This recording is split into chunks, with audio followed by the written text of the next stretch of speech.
अस्सलाम वालेकुम बच्चों, hope you all are fine, you all are doing well. आप सब लोग सेट हैं, फिट हैं, ज़िंदगी में मज़े कर रहे हैं।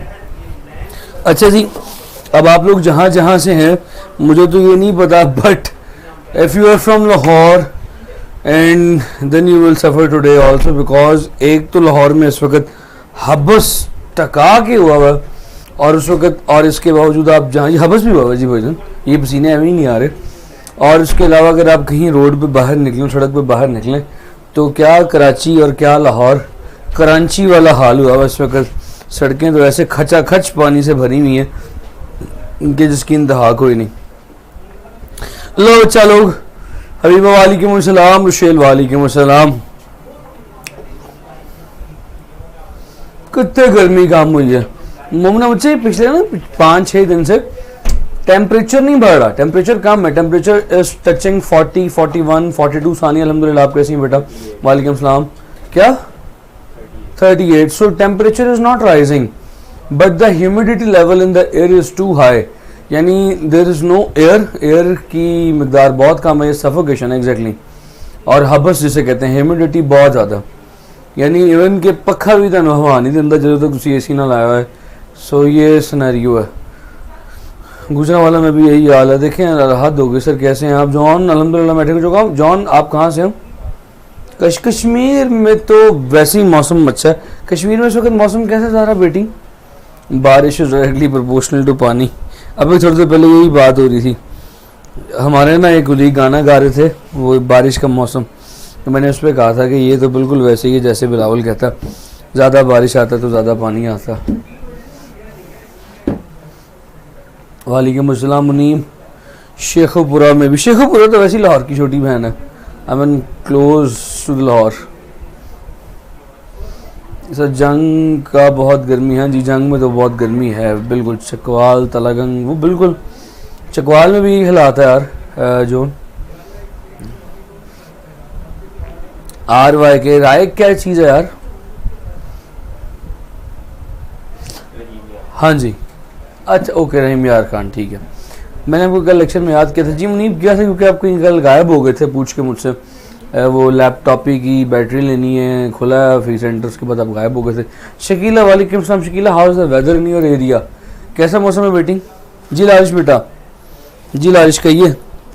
माशाल्लाह ज़बरदस्त। लेकिन जी अगर तैयार हैं तो बात शुरू करूँ।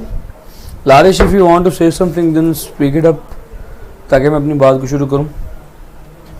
कल मैं चलान जमा करवाने चला गया था, तो बेटा यार वो लेक्चर सुन रहे थे, पहले लेक्चर सुना था कि नहीं सुना था? मुनीम फटाफट बताओ। सर जी FLP का सिलेबस, FLP फिर आ गया, ओके। तो जो नेक्स्ट वीक हो जाएगा ना हमारा, वो प्रॉबेबली हम ज़्यादातर FLPs को डिस्कस करेंगे। 4 FLPs हैं, तो हमने कोशिश करेंगे कि सबको डिस्कस करें। तो ये बात मेहंदी लगा ली, मेहंदी खैरियत? अब तो वो दिन भी गुजर गए मेहंदी वाले। अच्छा IUB में, अच्छा IUB क्या है यार?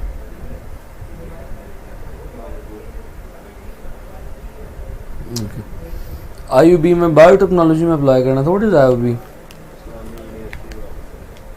इस्लामी यूनिवर्सिटी हॉलपुरा, ओके।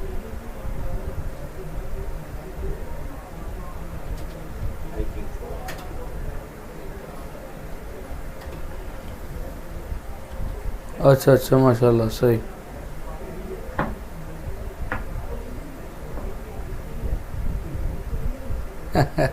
जान बहुत तेज है तुम।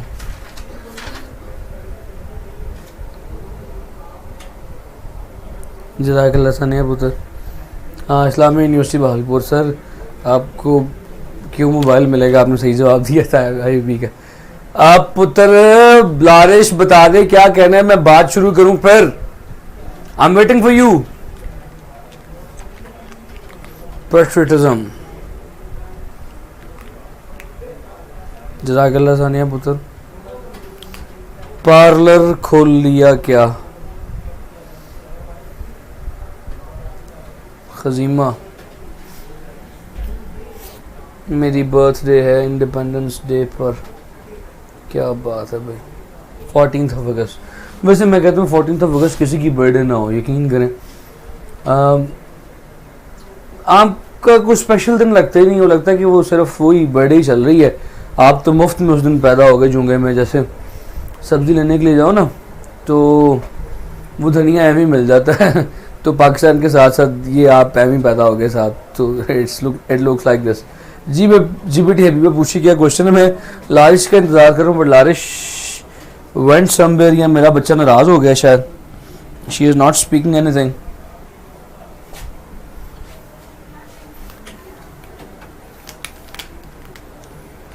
चलें जी बात शुरू करते हैं। Bismillahirrahmanirrahim. Last time, chapter number 11, we have been discussing the second law of thermodynamics, especially the Carnot. It is not Carrot, it is Carnot engine.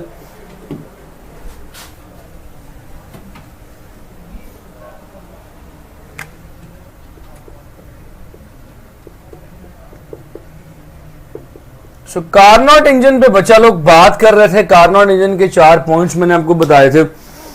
हाँ देखा लालिश पुत्र, मैंने कहा था चैप्टर खत्म करवा के FLPs करवाऊंगा, तो FLP सारी करवाने, no need to worry about it, करना सारा ये काम हमने। शुक्र है आप बोली, आपने चुप कर रोजा तोड़ा एटलीस्ट लालिश पुत्र, तो करना हमने सारा कुछ ही है। सो ये कर लें, फिर उसके बाद FLPs करेंगे सारे। I know, I remember that. लेकिन सर मेरी बर्थडे में खास बात यह है कि पूरा मुल्क किससे मनाता है। बेटा वो आपकी बर्थडे को नहीं मनाता, वो मैंने आपको कहा है कि वो पाकिस्तान की बर्थडे को मनाता है। जिस तरह जब आप धनिया लेने के लिए, जब आप सब्जी लेने के लिए जाते हैं तो आप सब्जी के पैसे देते हैं, धनिया मुफ्त में आता है, तो वो हिसाब है। लो भाई तवज्जो रखिएगा मेरी तरफ, एवरीवन सबकी तवज्जो मेरी तरफ होनी चाहिए। कार्नोट इंजन पे बात कर रहे थे। I said that, I told that Carnot engine follows the second law of thermodynamics. According to the second law of thermodynamics, there is no engine in this world which can convert the entire input into the useful work. इस कायनात में कोई ऐसा heat engine नहीं है जो कि entire input को, इंटायर इनपुट बोले तो सारी की सारी कुल इनपुट को वर्क में कन्वर्ट कर सके। सो सपोज कर लें कि ये वो आपका इंजन है and this engine is getting some input from top, wasting some energy into the bottom and converting some of the energy into the useful work. Last time बता चुका था कि लेट से अगर जो एनर्जी इनपुट में आ रही है वो Q1 है, तो जहां से एनर्जी आ रही है उसे आप सोर्स बोलेंगे, वो एनर्जी का सोर्स है। और जहां एनर्जी वेस्ट होकर जा रही है उसे सिंक बोलेंगे, और बाकी जो है ये वर्क कहलाएगा। In this case work is Q1 minus Q2. We have calculated that. चलो अब बताओ, डेट खुश हो जाओ। तो जो पूछ रहे थे हम, मैंने कमेंट्स मिस कर दी, चलें खैर। तो जो ऊपर से एनर्जी आ रही है that is Q1, it is measured in terms of T1। अगर एनर्जी ना पता हो तो टेम्परेचर के डायरेक्टली प्रोपोर्शनल आप T1 भी लिख सकते हैं। इसी तरह यहाँ पे T2 लिखा जा सकता है, और वर्क के लिए एक और फॉर्मूला भी लिखा जा सकता है, it is measured in T1 minus T2 term, right. So आगे लेके चलता हूं इससे आपको, मैं बताता हूं तो बख्तावर पुत्र में भी बताता हूं, जस्ट वेट अ मिनट। अब ये जो ऊपर से एनर्जी आ रही है सोर्स का, जो नीचे एनर्जी जा रही है सिंक का, सोर्स को HTR भी बोलते हैं। HTR बोले तो high temperature reservoir, it is also called as LTR, low temperature reservoir. This is what I have told you before. Now just focus on one thing. Habiba मेरा क्वेश्चन ऊपर चला गया, चलिए मैं ऊपर जाके देख लेता हूँ। हबीबा पुत्र आपका question, temperature remains constant, the pressure of gas is decreased bye 20, क्या 20%। Okay, the change in volume is 20%, volume में 20% इंक्रीज आएगा। देखो ना, हुआ ये है कि टेम्परेचर कांस्टेंट होगा तो बॉयल्स लॉ फॉलो होगा, pressure is inversely proportional to volume. 20% pressure को इंक्रीज कर रहा हूं, यानी प्रेशर 20% पीछे गया, जब 20% पीछे गया तो वॉल्यूम 20% इंक्रीज कर जाएगा। सिंपल, अच्छे सवाल था हबीबा, आसान सवाल था। एमडी कैट कब एक्सपेक्टेड है? जिस तरह से मैंने बताया था कि ई कैट लोग कह रहे थे जुलाई में होगा, वो हुआ आपका अगस्त के स्टार्ट में। लिख लीजिए कि आपका एमडी कैट जो है that is not before then 15th of September। सितंबर की 15 से पहले नहीं होगा, और पॉसिबली 15th of September उस वक्त कह रहा हूँ, अगर तो हालात बेहतर हो गए, सारा कुछ खुल गया अगर, तो फिर 15th of September एक्सपेक्टेड है। Otherwise it is in the first week of October. Sir kindly आप मुझे एक लैपटॉप ही गिफ्ट कर दें। हेलो, आवाज़ नहीं आ रही, I am sorry. Hello hello, mike testing, I can not hear you. Laptop gift कर दूं, कभी आओ ना खुशबू लगा के लाहौर। सर आपने मैं पढ़ने लगा हूँ शकीला, मेरे क्वेश्चन का आंसर नहीं दिया अभी तक। व्हाट्सएप पे आपका क्वेश्चन था ताकि मैं व्हाट्सएप पे तकरीबन सारे बच्चों के जवाब देता हूँ।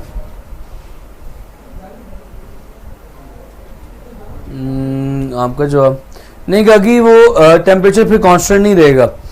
अगर टेम्परेचर कांस्टेंट ना रहे तो फिर जो है, क्योंकि इन्वर्सली रिलेटेड है ना, लाइन स्ट्रेट होगी, जितना चेंज प्रेशर में आएगा उतना ही चेंज वॉल्यूम में आएगा। 25% नहीं आ सकता यहाँ, तो फिर 25% आ रहा है, that means pressure is not constant. मैंने कहा कि आपका क्वेश्चन ही देखा, मतलब मैं क्वेश्चंस के जवाब देता ही रहता हूँ। हाँ यार हद हो गई शकीला, ये सवाल कल का लेक्चर देखना, मैंने तुम्हारे सवाल का जवाब सबसे पहले लेक्चर में दिया था। Show that the ratio of root mean square speeds of molecule of two gases at certain temperature is equal to the root mean square of inverse ratio of their masses. सबसे पहले तुम्हारे इसी सवाल का जवाब मैंने कल दिया था। कल का लेक्चर देखना, तुम्हारे सवाल का जवाब मैंने लेक्चर में सबके सामने दिया था। So just see the question tomorrow, yesterday's lecture, just see the yesterday's lecture. तो भाई आगे चलते हैं, तवज्जो सबकी मेरी तरफ होनी चाहिए क्योंकि आज हमने चैप्टर को खत्म करना है और आगे मूव ऑन करना है। अब बात चलती है इसकी एफिशिएंसी पे, तो भाईजान इसकी एफिशिएंसी क्या होगी, what will be its efficiency. Efficiency is everyone know it is output over input. यार बच्चों आज की बात बड़ी अहम है, बड़े सवाल बनने हैं इसमें से, बड़े बारीक बारीक सवाल बनने हैं। तो efficiency is output over input into 100। What is the, ये परसेंटेज एफिशिएंसी की बात करूं, सो what is percentage efficiency, what is output, Q1 minus Q2 over Q1 multiply by 100, इसे परसेंटेज एफिशिएंसी बोलते हैं। बाजुकात ये इस तरह भी लिखी जाती है, percentage efficiency is T1 minus T2 over T1 multiply by 100। तो भाईजान यहां से एक बात पर गौर कीजिएगा, according to the Carnot theorem जो परसेंटेज एफिशिएंसी है that is directly proportional to the difference of temperature of source and sink. जितना T1 और T2 का डिफरेंस होगा, ये डेल्टा T जितना ज्यादा होगा एफिशिएंसी उतनी ग्रेटर होगी। और दूसरी बात, ये जो परसेंटेज एफिशिएंसी है that is directly proportional to the inversely proportional to the T1, यानी कि आपने अपने सोर्स को ठंडा भी रखना है साथ साथ, ऐसा नहीं करना कि आप अपने सोर्स को खराब कर दें, साड़ दें, जला दें। हाँ ठीक है शकीला, शाबाश। अच्छा बच्चों तो तवज्जो आगे इस लेक्चर की तरफ कर लो। सो ये दो पॉइंट्स थे बड़े जरूरी कि जो किसी भी कार्नोट इंजन की एफिशिएंसी है that is directly proportional to the difference of temperature of source and sink. अब बच्चे यहां पे गलती क्या करते हैं, वो कहते हैं कि सोर्स जितना ज्यादा गर्म होगा उतनी ज्यादा एफिशिएंसी बेहतर होगी। ना, ये गलत बात है। अगर सोर्स जितना ज्यादा गर्म हो एफिशिएंसी उतनी बेहतर हो, तो गाड़ियों के अंदर इंटरकूलर क्यों लगे हो, इंटरकूलर से मुराद है इंजन को ठंडा करने के लिए कूलर्स क्यों लगे हो। अगर इंजन बहुत ज्यादा गर्म हो जाए, T1 बहुत ज्यादा बढ़ जाए, एफिशिएंसी डिक्रीज कर जाती है। इसलिए जब आपकी गाड़ी बहुत गर्म हो जाती है उसकी एफिशिएंसी कम हो जाती है, sometimes it burn out, it broke out, खराब हो जाती है, बंद हो जाती है। सो ये दो बातें जहन में रखिएगा। अब एक बात बड़ी अहम है, कार्नोट ने ये कहा था कि जो मेरा इंजन है, जो इंजन इन मेरे स्टेप्स को फॉलो करेगा, it is going to be the most efficient engine. So याद रखिएगा, the efficiency of Carnot engine efficiency maximum होती है। कार्नोट, बड़ी अहम बातें चल रही हैं, कार्नोट इंजन की एफिशिएंसी मैक्सिमम होती है, ये बात जहन में रखिएगा। अभी मैं इसी बात को आगे लेके चलूंगा। कार्नोट इंजन की एफिशिएंसी मैक्सिमम होती है, प्लस कार्नोट इंजन की जो एफिशिएंसी है that depends on the difference of temperature of source and sink, और सोर्स और सिंक और स्पेशली सोर्स के टेम्परेचर पे डिपेंड करती है इसकी एफिशिएंसी। अब यहां पे बच्चों एक सवाल आता है सबके सबकी तवज्जो जरा मेरी तरफ होनी चाहिए। यहाँ पे एक सवाल आपसे शेयर करूंगा। क्वेश्चन ये है कि अगर मेरे पास मिसाल के तौर पे डीजल इंजन है, पेट्रोल इंजन है और एक गैस इंजन है जिसे सीएनजी कहते हैं, सारे सेम टेम्परेचर पे चल रहे हैं, तो एफिशिएंसी किसकी ज्यादा होगी? सो द क्वेश्चन, आपके सामने सवाल रख रहा हूं, सबकी तवज्जो मेरी तरफ हो।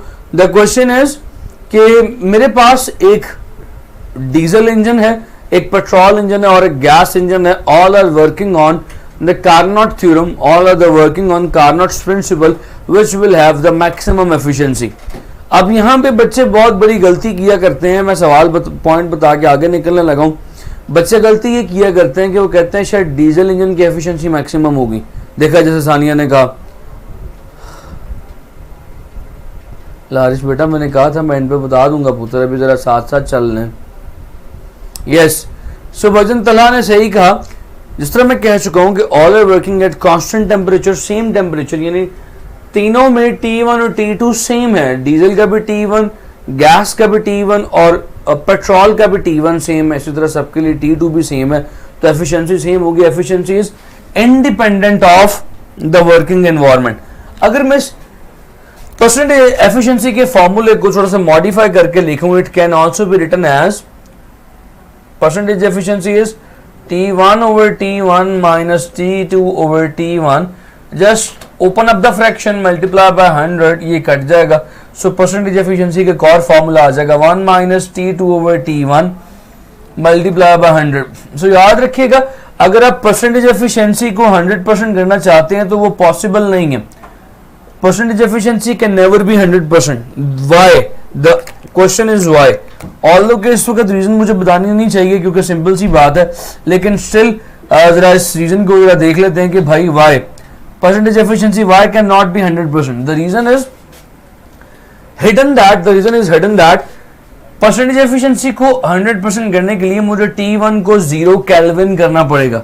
सो T1 can never be equal to 0 kelvin because 0 kelvin is unachievable. Sorry T2 को, ऊपर वाली टर्म को जो है ना मुझे 0 केल्विन करना पड़ेगा ताकि ये सारी की सारी टर्म 0 हो जाए। तो भाई T2 should be equal to 0 kelvin in order to make it 100% efficient, so which is not possible, जो पॉसिबल नहीं है। सो लिहाजा if T2 can never be make 0 kelvin कभी भी नहीं अटेन किया जा सकता, लिहाजा percentage of efficiency is never 100%। तो लिहाजा जो मैंने बात ऊपर लिखी थी कि its efficiency is maximum but it's percentage efficiency is always less than 100%। तो भाई यहाँ पे एक बात एमसीक्यू की बड़ी इंपॉर्टेंट अपने ज़हनों में रखिएगा कि Carnot engine is the most efficient of all but still less than 100% efficient. बड़ी अहम बात है। Diesel is more efficient than petrol, why? उसकी देखे ना शकीला, कॉन्सेप्ट नहीं लिया आपने, कॉन्सेप्ट नहीं समझा। मैंने कहा कार्नोट इंजन है, डीजल पे चल, अगर आप किताब खोलें ना तो किताब में एक स्टेटमेंट लिखी हुई है, कार्नोट थ्योरम है कि it is independent of working material, it depends on the working temperature. किताब में एक लाइन लिखी हुई है, किताब की लाइन बोल रहा हूं, कॉन्सेप्ट नहीं लिया आपने। सो भाई अगर कार्नोट इंजन है, सेम टेम्परेचर पे काम कर रहा है, तो फिर उस सूरत में एक ही काम होगा, सबकी एफिशिएंसी बराबर होगी। वैसे डीजल इंजन की एफिशिएंसी पेट्रोल इंजन से ज्यादा होती है। मैंने सवाल इसलिए पूछा था, मैंने कह दिया था कि उनका वर्किंग टेम्परेचर सेम है, तो फिर एफिशिएंसी क्या होगी, फिर बराबर होगी। वैसे अगर आप बात करें डीजल इंजन की, नॉर्मली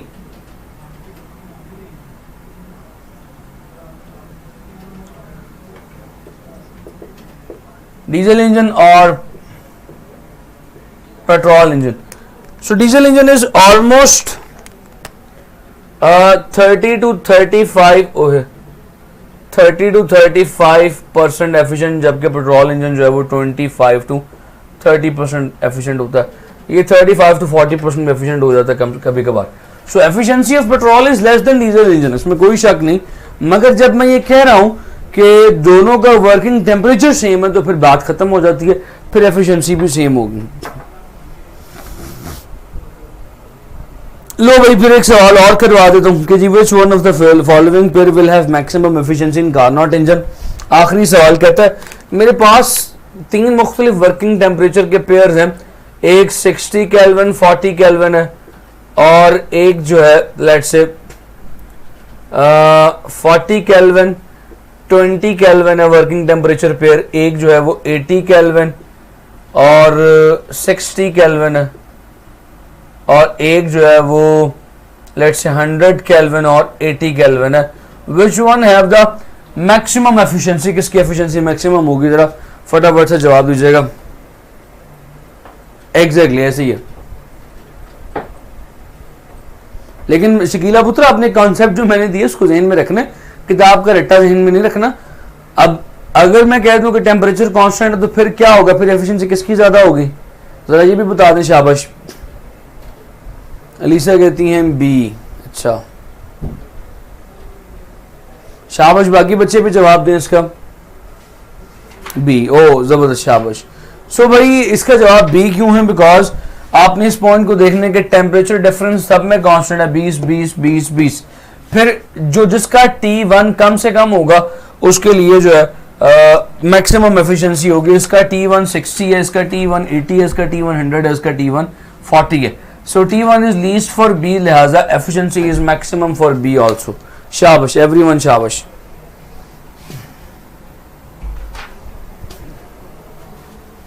ले जी, इस बात को अब हम यहाँ पे वाइंड अप करते हैं। मैंने एंट्रोपी नहीं पढ़ानी थी, लेकिन कल एक बच्ची ने जो है ना वो स्पेशली बेटी ने कह दिया कि एंट्रोपी जरूर पढ़ाइएगा। एंट्रोपी थोड़ी टेक्निकल तो है लेकिन इतनी भी टेक्निकल नहीं है, लेकिन मैं करवा देता हूँ। एंट्रोपी करने के बाद वी विल स्टार्ट इलेक्ट्रोस्टैटिक्स इंशाल्लाह from Mondays onward. We will discuss the FLPs Monday को जो आपका। अच्छा मुझे ये बताइएगा आपका लास्ट एफएलपी कौन सा डिस्कस नहीं हुआ चैप्टर 8 का, चैप्टर 8 से ऑनवर्ड डिस्कस नहीं हुआ ना। चैप्टर 8 का डिस्कस करना है, फिर चैप्टर 9 10 का डिस्कस करना है, ऐसी है ना। जरा फटाफट से बता दीजिएगा।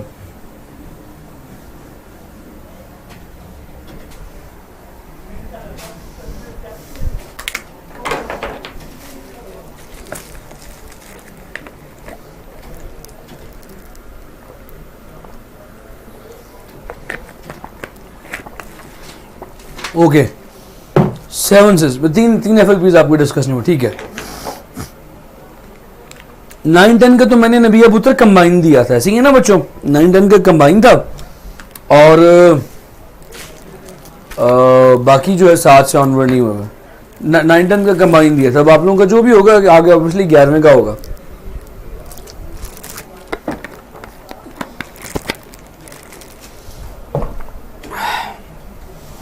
चलो फिर आगे चलते हैं। Let's talk about entropy.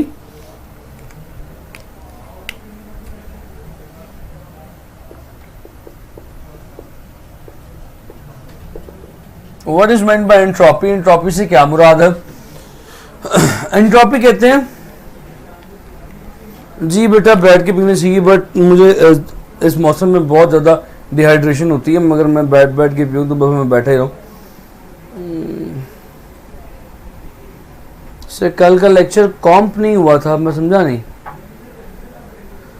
Sir कल का लेक्चर कंप्लीट नहीं हुआ था। कल कौन सा लेक्चर कंप्लीट नहीं हुआ था।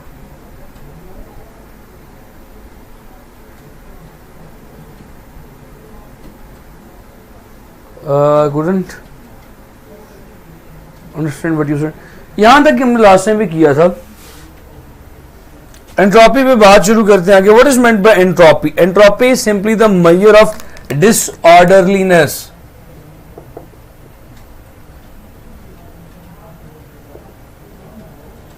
किसी भी सब्सटेंस के अंदर, किसी भी मटेरियल के अंदर जितनी डिसऑर्डरलीनेस होती है, डिसऑर्डरनेस होता है आसान अल्फाज में, उसे एंट्रोपी कहते हैं। अब आपने कुछ देर के लिए ना जरा एंट्रोपी का कॉन्सेप्ट गौर से सुनना।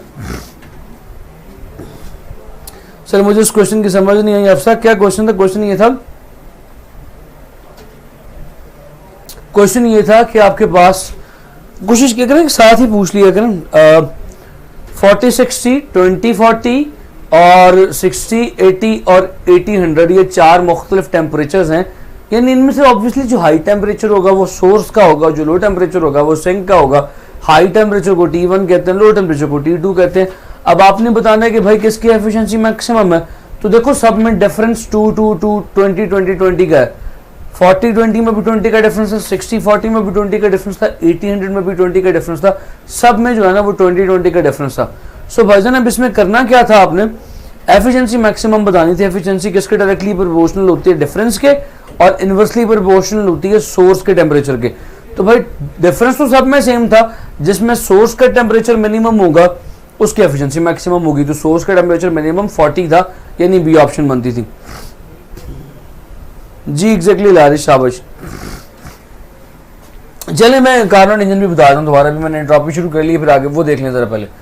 What is entropy? Entropy is simply the disorderliness in any system. किसी भी सिस्टम में जो डिसऑर्डरलीनेस होती है उसे एंट्रोपी कहते हैं। और इस कायनात की हर चीज जो है ना वो अपने डिसऑर्डर की तरफ जा रही है, ऑर्डर से हर चीज डिसऑर्डर की तरफ चलती जा रही है। सो याद रखिएगा, बड़ी अहम बात करने लगो, entropy of every system is increasing. Entropy सारे के सारे सिस्टम की इस वक्त बढ़ रही है, एंट्रोपी इंक्रीज कर रही है, entropy is always increasing, entropy of every possible process is increasing. अच्छा, अब एंट्रोपी एक बात तो ये होगी, तो भाई दूसरी बात इसी के साथ आगे लिखता हूं।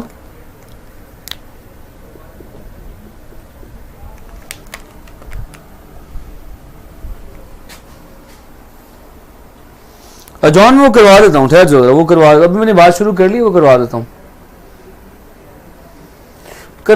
वो भी करवा देता हूँ। सो भाईजान यहाँ पे जरा गौर कीजिएगा, डिसऑर्डरलीनेस को कहते हैं क्योंकि हर चीज अपने डिसऑर्डर की तरफ जा रही है। Entropy is represented by S. S is always positive, increasing. जो डिसऑर्डरलीनेस है, जो डिसऑर्डर है, वो सारी की सारी कायनात का भर्ड।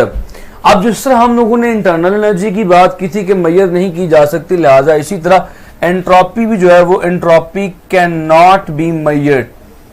आप किसी सिस्टम के अंदर के डिसऑर्डर को मेजर नहीं कर सकते। मिसाल के तौर पे ये व्हाइट बोर्ड मेरे सामने है, मैं इस व्हाइट बोर्ड के अंदर के डिसऑर्डर को मेजर नहीं कर सकता। डिसऑर्डर को मेजर करने के लिए मुझे ये पता होना चाहिए कि इसका पहला ऑर्डर कैसा था, यानी कि इसका original at the time of its manufacturing, at the time of its birth, at the time when it was produced, इसका ऑर्डर कितना था। तो क्योंकि मुझे वो नहीं पता, उसको पता करने के लिए मुझे जिस लकड़ी से ये बना है, जिस दरख्त की लकड़ी से ये बना है, मुझे उसका ऑर्डर चाहिए, उसमें कितना ऑर्डर, कितना अरेंजमेंट था। क्योंकि मुझे ये सारा कुछ नहीं पता, लिहाजा इसलिए मैं एंट्रोपी को मेजर नहीं कर सकता। जब मुझे ऑर्डर ही नहीं पता तो मैं ये कैसे बताऊंगा कि इसमें कितना डिसऑर्डर आया। तो फिर नबी अगर डिफरेंट होता ना, ये टेम्परेचर का डिफरेंस होता, डिफरेंस भी डिफरेंट होता, तो फिर आपने ऑब्वियसली एफिशिएंसी हर एक की कैलकुलेट करनी थी। तो व्हाट आई वाज सेइंग, क्या कह रहा था मैं, मेरी सारी कंसंट्रेशन आगे पीछे होगी। हाँ, सो दैट्स, क्योंकि ऑर्डर मुझे नहीं पता, लिहाजा मैं डिसऑर्डर के एब्सोल्यूट वैल्यू को कैलकुलेट नहीं कर सकते। लिहाजा एंट्रोपी इज इनकैलकुलेटेबल, ये कैलकुलेट नहीं की जा सकती। तो फिर क्या चीज कैलकुलेट की जाती है, इसमें हम डेल्टा एस की वैल्यू को कैलकुलेट करते हैं। डेल्टा एस यानी change in entropy is calculable, change in entropy को कैलकुलेट किया जाता है। सो भाई लोग, अब अगली बात बड़ी अहम है, वो जरा गौर से सुनिएगा। How change in entropy is measured, change in entropy कैसे मेजर की जाती है। किसी भी सिस्टम की जो एंट्रोपी है, जो चेंज इन एंट्रोपी है, that is directly proportional to the change in its heat. Obviously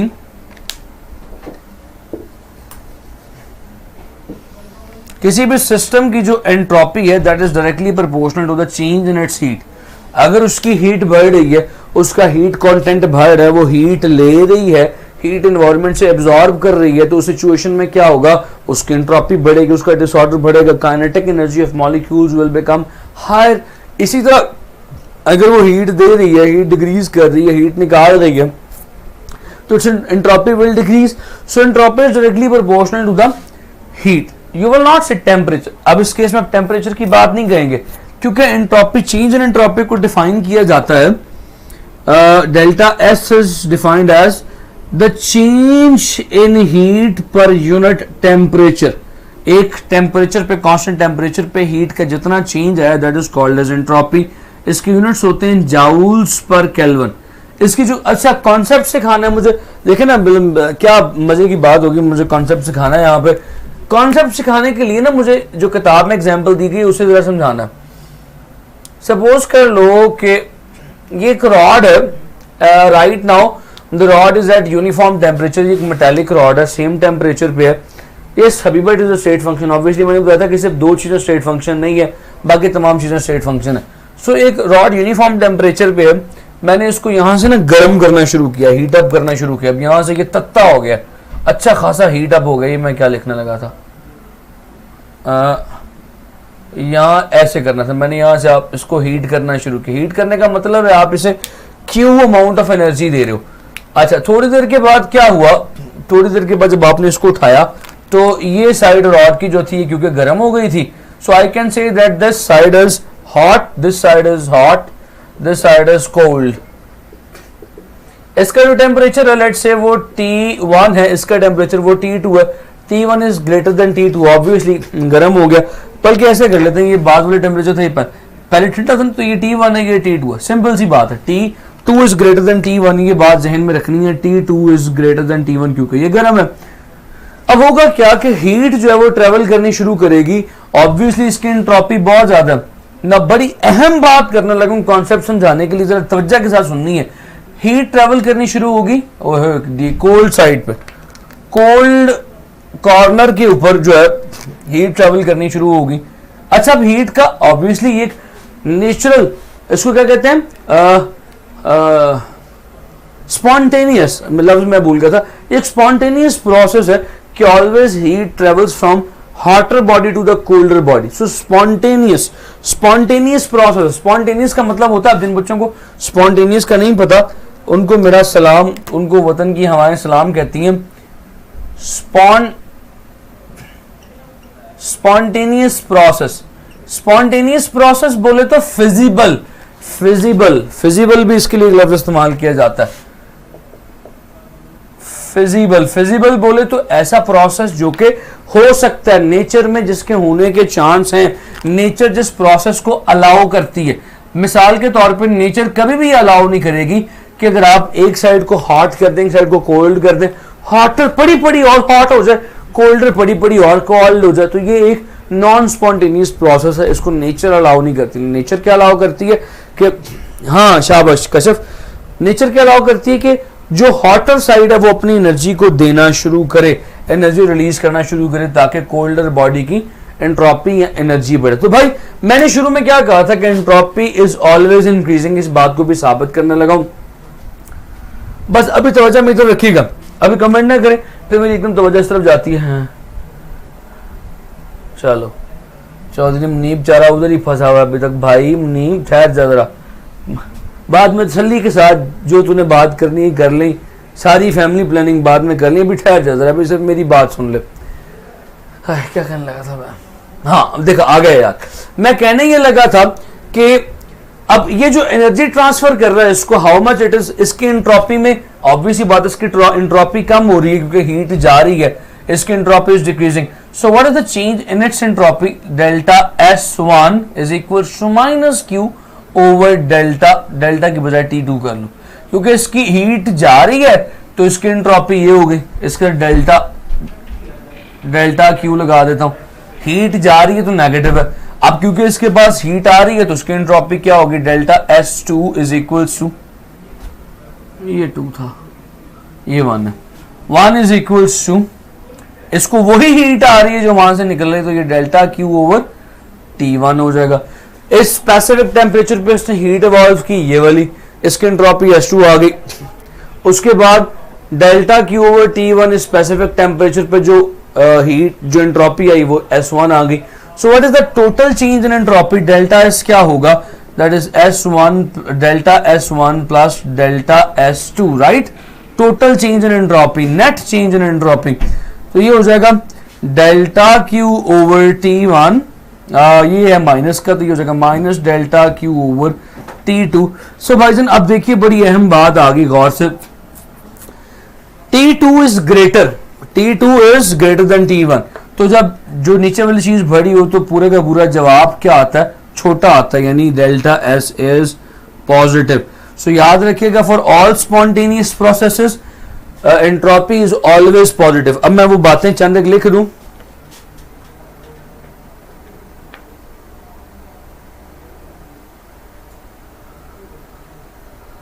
sir किसके साथ, यहाँ तो सब सिस्टर्स हैं। मेरे सर मेरे सर आपके साथ कर लेता हूँ, आप मेरे बड़े भाई बन जाएं। सर 1 और 2 का क्या पता चलता कि कौन से। अच्छा चलिए नहीं, मैं तुम्हारी बात का जवाब देना चाह रहा हूँ बट यकीन करो मैं बाउंड हो गया हूँ, मैं नहीं दे सकता अभी। हाँ साजिद साजिद ये 1 और 2 आप जो मर्जी लिख लें, बस जो हॉटर होगा वो ग्रेटर होगा, जो कोल्डर होगा वो लोअर होगा। नहीं ठीक है यार, तू जीत गया भाई, आजा आगे, तवज्जो रख मेरी तरफ। बात में ये कर रहा था कि जो स्पॉन्टेनियस, एक तो कायनात की हर चीज की एंट्रोपी बढ़ती जा रही है, दूसरा मैं यहाँ पे लिख देता हूँ, उसको मिटा देता हूँ, होप्स हो कि आपने लिख लिया होगा। दूसरा पॉइंट जहनों में रखिएगा सारे बच्चे, delta S is equals to Q over delta Q over T. दूसरा पॉइंट जहनों में सारे ये रखिएगा कि for every spontaneous process delta S is positive, हमेशा पॉजिटिव आएगी। नॉन स्पॉन्टेनियस प्रोसेस यानी कि वो प्रोसेसेस जो नहीं होने चाहिए नेचर में, उनके लिए नेगेटिव होती है। अच्छा, आपके जहन में कोई ऐसा प्रोसेस है कि जिसके लिए जो डेल्टा, आप लोगों ने मुझे बताना, आप लोगों ने मुझे, बारिश आ गई, अच्छा जी वाह वाह, चलिए जी आप लोगों ने मुझे भी ये बताना कि डेल्टा एस नेगेटिव किसका होगा।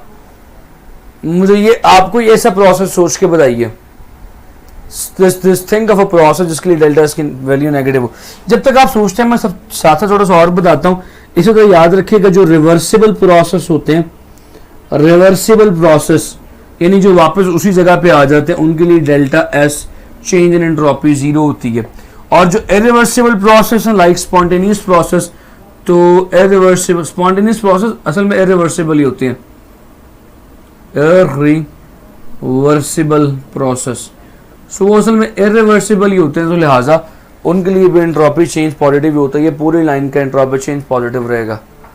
Up hill of water engine work के लिए जो है वो एंट्रोपी नेगेटिव है। खुदा का वास्ता क्या हो गया, yes uphill movement of water is non spontaneous. आपने बात तो सही की है, लेकिन अपहिल ऑफ वाटर, लेकिन बाकी कोशिश करें वो एप्लीकेशन, वो एग्जांपल दें जो कि थर्मोडायनामिक्स से, हीट से रिलेटेड हो।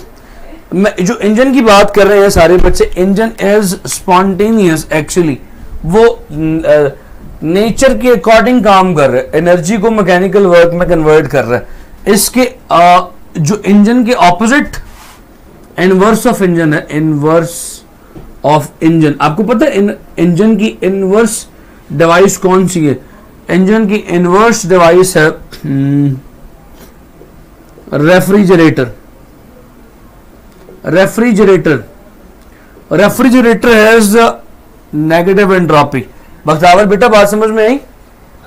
वर्किंग ऑफ फ्रिज फरखंदा शाबाश। ब्लास्ट ब्लास्ट नहीं यार, explosion is spontaneous, T is spontaneous, हाँ जी टी का ठंडे होना भी स्पॉन्टेनियस है, ठीक है। Blast is spontaneous, refrigerator is non spontaneous. Bakhtawar अक्लमंद हो गया पुत्र, शाबाश भाई। ले जी सदाकल्लाह अज़ीम, शाबाश सानिया, वही वाला फ्रीजिंग ऑफ आइस, सारी शाबाश, वेरी गुड, शाबाश बच्चे, सारी बहुत अच्छे हो गए। अच्छा जो रेफ्रिजरेटर है ना, रेफ्रिजरेटर के बड़ी मजे की बात बताऊं, अगर आपसे कोई पूछे, चलें आपसे एक सवाल पूछूं, टेक्निकल सवाल, फिर उसके बाद आगे चलूंगा।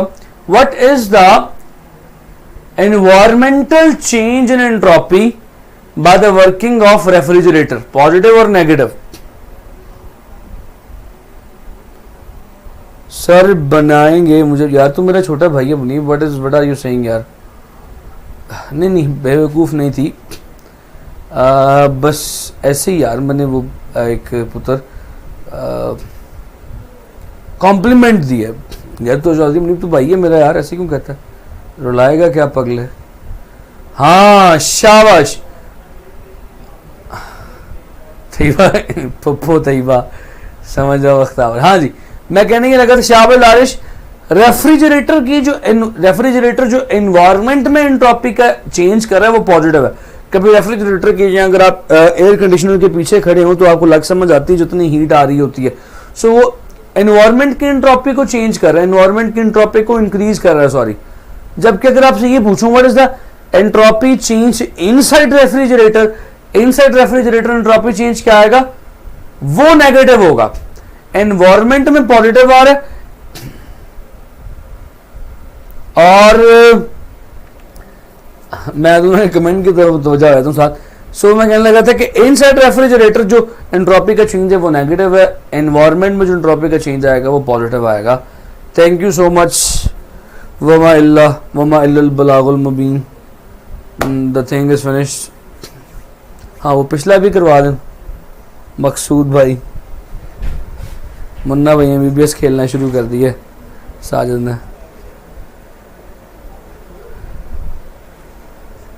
हाँ एयर कंडीशनर के अंदर नेगेटिव होगा जी। लैपटॉप की बैटरी चाहिए यार, तुम्हें बैटरी चाहिए लैपटॉप की। लैपटॉप की बैटरी तुम क्या करोगे, तार लगाओ तुम्हारा लैपटॉप ऑन हो जाता है। बैटरी खराब हो उसको कंप्यूटर की तरह इस्तेमाल कर लो, बेहतरीन नहीं। अच्छा यार वो फटाफट से बात खत्म, बात चेंज कर लें, ऐसे तो पहले लाके देनी पै जाए।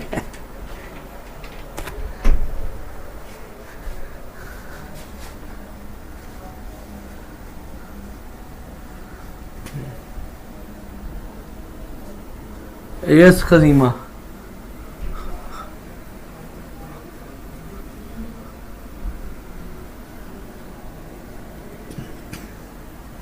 लो भाई बच्चा लोग वो कार्नेट, मैं उसी तरफ आ गया सानिया पुत्र, कार्नेट इंजन ही ना पुत्र। मैं आप क्यों बेवकूफ़ थी पहले, आप अच्छी भली अक्लमंद थी पहले, अब ज़्यादा मजीद होती जा रही है, मुझसे पढ़ रही है ना तो आहिस्ता आहिस्ता ज़्यादा अक्लमंद होती जा रही है। सो कार्नेट इंजन के बारे में मैं आपको दस रहा था in the last lecture. I was talking about the steps the Carnot engine has to follow. पहला स्टेप अब आपको पता ही है, क्या बताना आपको दोबारा, isothermal expansion. I have told you what happens in this step. और इसके बाद वाला जो है दिस इज एडियाबैटिक एक्सपेंशन, इसमें भी मैंने आपको बता दिया था। सो दोनों को जरा हल्का सा एक्सप्लेन कर देता हूँ जरा सा। So in first of all isothermal expansion step मैं यहां पर लिख देता हूं, it is isothermal expansion. What happens, ये इसको हीट इनपुट भी कहते हैं, ये हीट इनटेक स्टेप भी है।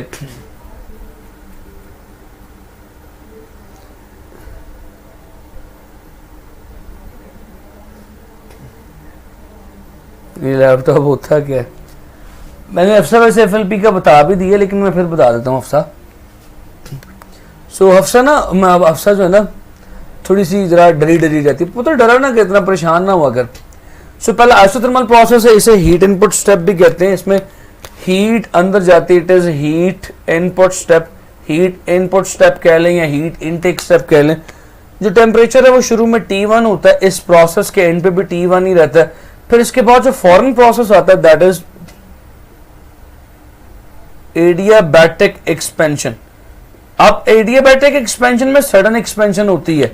सडन एक्सपेंशन मतलब सडन काम। सो भाई जो सेकंड स्टेप है ना उसे वर्किंग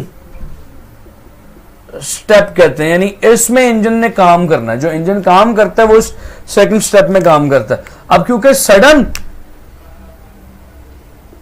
सडन चेंज आया इंटरनल एनर्जी का टेम्परेचर कम होकर T2 हो जाएगा।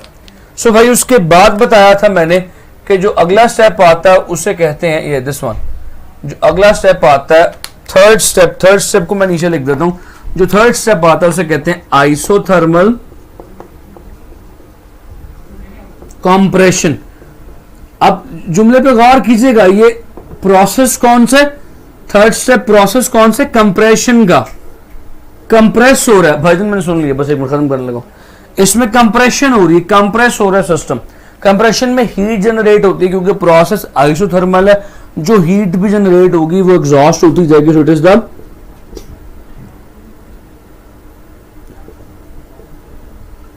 एग्जॉस्ट स्टेप, ये एग्जॉस्ट स्टेप है, राइट। सो इसके बाद जो अगला स्टेप है the final one, that is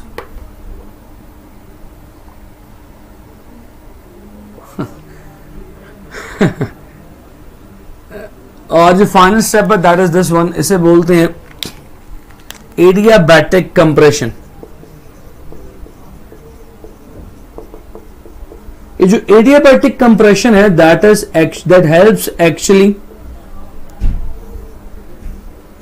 actually helps the system to regain its original temperature.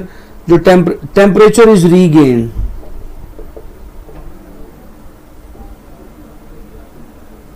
वो T1 टेम्परेचर, सडन कंप्रेशन होगी, टेम्परेचर वापस वही आ जाएगा जो असल में था। अच्छा, साइकिल वहां पे वापस आ गया। अच्छा बच्चों, यहां पे किसका टेम्परेचर, ये आइसोथर्मल है, इस प्रोसेस का टेम्परेचर T2 ही रहता है। अच्छा, मैं यहां पे बात बताने लगा था, अब आप लोगों ने ना पेट्रोल इंजन को और डीजल इंजन को एक दफा पढ़ लेना। पेट्रोल इंजन के 4 शॉक्स हैं, उन्हें भी पढ़ना, और रिनाट है जा जान लगे दस देंगा। फिर उसके बाद आपने वो जो ट्रिपल पॉइंट है वो पढ़ना है, एक दफ़ा रीडिंग कर लेनी है। और एंट्रोपी एंड एनवायरमेंटल क्राइसिस की आप लोगों ने रीडिंग कर देनी है। दानिया ने लिख भी दिया, जो दानिया ने लिखा वो मैं लिख भी देता हूँ यहाँ पे। Chapter number 11 heat and thermodynamics FLP। अच्छा, मिल गया। सर तार लगाकर ऑन किया था बट अब बार बार डायरेक्ट ऑन करने की वजह से BSOD का एरर आ रहा है।